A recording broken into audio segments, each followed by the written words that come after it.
Hello everybody, welcome back to my YouTube channel. It is so nice to have you here. So in today's video, I'm taking y'all through a full body conditioning workout. Now this is gonna be probably quite horrendous, but it's gotta be done. I've been dreading it all week, but I've got goals to reach and you can't reach the goals without putting in the work. So without further ado, let's get to the gym. Okay, so pretty much all of my workouts start out with some sort of cardio.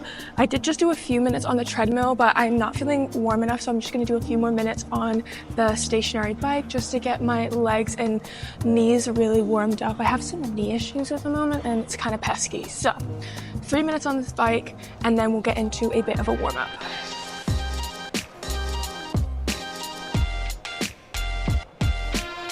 Also, in case you're wondering what I'm kind of fueling this session with, so I have an IsoClear in here mixed with some Crank Pump Pro. And essentially what that is the IsoClear is for my protein, so 25 grams of quick protein, easy digesting, great for an intra workout. Crank Pump Pro, which is just to increase blood flow to the muscles and really get me pumped up. And then I have a Crank Energy can right here, which is my stimulating pre-workout. I also had a coffee earlier in the morning, but I felt like I needed just a little bit more of a boost because it's a conditioning workout. Do you know what I mean?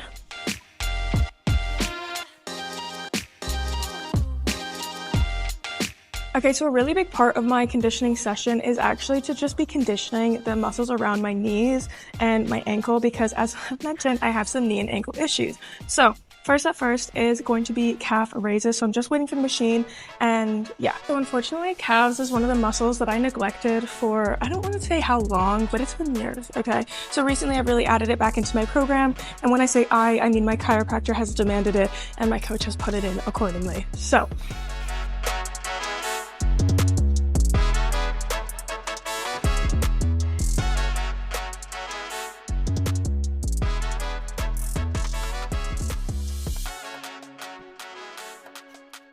okay, so now I've got bodyweight step-ups, and the reason that they're bodyweight is because I really need to focus on form and controlled movements because otherwise I'm not really working the legs in the way that I need to because like I said, I'm training for stability right now. I probably should have taken a bench because they're a bit more stable, but a box will have to do.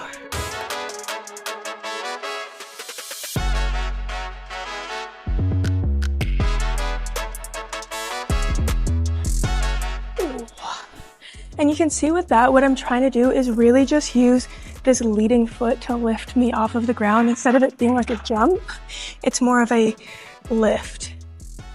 You see, it's the small things that make the difference. Okay guys, now I have got single leg pogo jumps and these make me feel so silly when I'm doing them because I'm bouncing around just like whoop, whoop, whoop. But they're so good for building up stability and strength in the smaller muscles around your ankles and your knees, so I will do them begrudgingly. So I'm doing 10 to 15 and I kind of give myself a bit of room because I tend to go forward when I'm bouncing, but here we go. The thing is, I have to say they are feeling so much stronger. When I first started, I could literally do like 3 on each side and I was super proud, whereas now I can do 15. Chat to me. You can. Okay, now for another exercise that makes me feel so silly and honestly even more silly than the first one, and that is skater jumps. It's basically where you're like bounding laterally from side to side and it is so effective. But my goodness, do I feel like a silly little boost. So let's do it. One.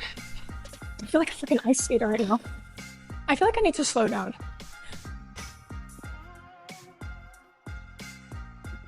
I feel like that's probably how I'm supposed to be doing it because I feel like it requires a lot more to like stop yourself and hold yourself on each side rather than like kind of keeping the momentum. Noted. On it, coach. Okay, team. So I have got seated box jumps. So that's basically box jumps where you start in a seated position. And you may be wondering, Spencer, why do you have so many boxes around you? Mind your business. I'm kidding. So I'm going to do a few reps at this height and then I'll stack the other box on and we'll kind of go from there. I don't know if I can go any higher. The logical thing would be to put the smaller box on first. I'm not feeling very logical. But how fun, I just met a new friend in the gym and she's also like a content creator and influencer and I'm so excited because I don't really know that many content creators from this gym, so yeah. The good news is I have done this before, so I know I can do it, but I'm still scared.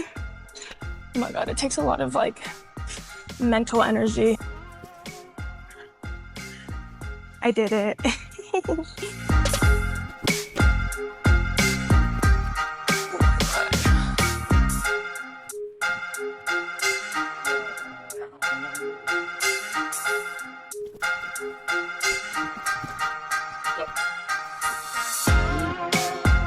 Okay, so now I have got a superset where I'm going to be doing, it should be a dumbbell side bend, but there's no heavy enough dumbbells and I don't really feel like going on a walkabout to try and find one.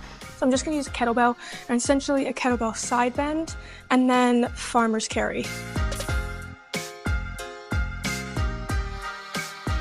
I actually just want to take this time while I'm doing this to speak on something that's very important for a lot of women to understand, and even men.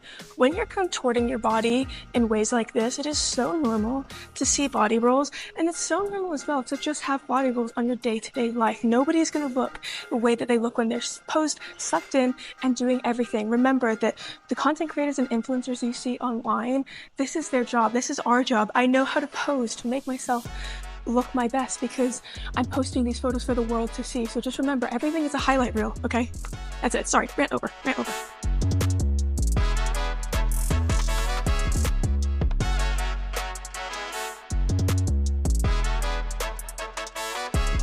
Okay, now I've got 4 sets of rather quick sled push. So I'm put 45 on.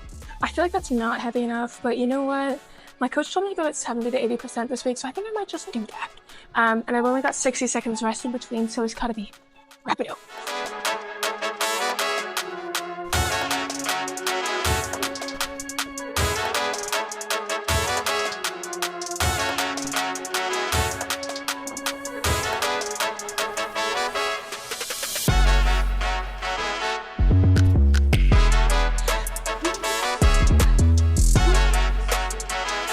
Okay, I don't know if you guys remember, but at the beginning of the video, I said that I was going to try and do some running for the first time in quite a long time because I have been having some knee issues, but one of the brands that I work with regularly is having one of their very first run clubs, and I want to go. Simply, I want to go. But I don't want my debut back into running doing a 5K with a group of the fittest people on earth. So I've decided I'm going to go for a small jog and see kind of how my knee's feeling. And if it kind of is holding up, then I'll go. And if I'm getting any sort of pains or anything, then I'll give the run club a miss. So that seems like good logic to me. I don't know about you. Okay, I'm not going to talk a lot during this because I literally just need to be focusing on not falling off and not stopping breathing. So yeah, I'll update you after, but I'm sure you'll be able to tell how it's going via the facials.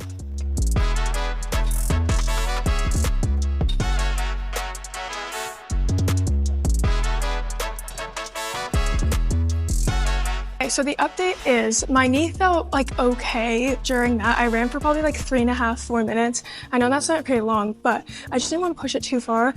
As for whether I'm going to go to the run club, I'm honestly so undecided. I want to go, but I also don't know if it's worth the potential damage I could do. Okay, now I'm just going to do a very quick stretch and get out of here because I have lots of things to do today. But if you want to see what I do for my stretching, I have just uploaded a full body stretch. I will link it here, leave it in the description as well. And yeah, I hope you have a fantastic day wherever you are, whatever you're doing. I love you. Bye.